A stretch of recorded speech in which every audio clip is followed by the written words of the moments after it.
కానంటే ఇప్పుడు కవిత గారు కూడా ఇదే బాటలో నడుస్తా ఉంది కదా! మళ్ళీ విద్యార్థులను కలుపుకుంటూ విద్యార్థులు అంటుంది, ప్రజలు అంటున్నారు అనేది ఆమె కూడా చెప్తున్న ఎజెండా కూడా అదే అంటుంది కదా! విద్యార్థులు, నిరుద్యోగులు ఎక్కడుంటే కవితక్క అక్కడ ఉంటా అంటే, మొన్న హ్మ్. జూబ్లీ హిల్స్ ఎలక్షన్‌లో గూడా అక్క మా సైడ్ ఉండాలి గదా!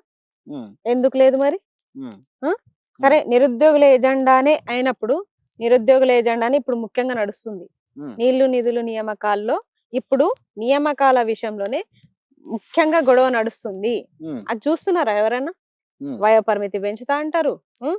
కాంట్రాక్ట్ ఉద్యోగులని రెగ్యులరైజ్ చేస్తున్నారు కొంతమందిని. అవును. అలాగే కొంతమందికి వాస్తవానికి కాంట్రాక్టోళ్ళని గూడా కొంతమందికి జీతాలు గూడా సరిగ్గా ఇవ్వట్లే. హ్మ్. వాళ్ళు గూడా ఇప్పుడు రిటైర్డ్ అయిన వాళ్ళు గూడా వాళ్ళకి పెన్షన్‌లు సరిగ్గా రావట్లే. వాళ్ళ సాలరీస్ కోసమని వాళ్ళు గూడా ధర్నాలు చేస్తున్నారు. హ్మ్. ఎవరిది సక్కగుందని జెప్పేసి నియామకాల విషయంలో ఈ అధికారులందరూ మౌనం వహిస్తున్నారు. హ్మ్. ఎందుకు వహిస్తున్నారంటే అక్కడ మొత్తం ఉన్న వాళ్ళలా మీ చుట్టాలు గూడా ఉన్నారు గాబట్టి.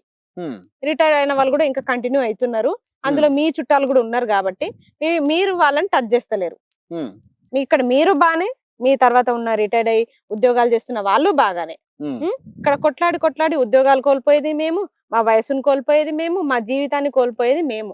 హ్మ్. మీకేముంది 300,00,00,000 500,00,00,000 ఇల్లు కట్టుకొని మీరు బానే ఉన్నారు. హ్మ్. ప్రతి ఒక్క లీడర్ మంచిగానే ఉన్నారు. లగ్జరీ లైఫ్ ఉంది మీకు. అవును. ఈసారి ఎమ్మెల్యే గెలవకపోయినా మీకు ఒరిగేదేం లేదు. అవును. కానీ ఒక్కసారి ఉద్యోగ నోటిఫికేషన్ వచ్చిన తర్వాత ఒకసారి ఉద్యోగాన్ని కోల్పోతే ఆ నిరుద్యోగి జీవితం ఎట్లుంటదో ఒకసారి దగ్గరుండి చూస్తే తెలుస్తది. హ్మ్. మీకవన్నీ బాధలేం దెల్వదు. మీరు లగ్జరీ లైఫే, మీ పిల్లలు లగ్జరీ లైఫే. మీరు ఈడుంటే మీ పిల్లలు అమెరికాలో చదువుతారు. బుద్ధి హ్మ్. పుట్టినప్పుడు వస్తారు, పోతారు. ఇష్టం వచ్చిన తిండి తింటారు, ఇష్టం వచ్చినట్టు తిరుగుతారు. మీ లైఫ్ బానే ఉంది. మరి మాలాంటి సామాన్యుల పరిస్థితి ఏంది?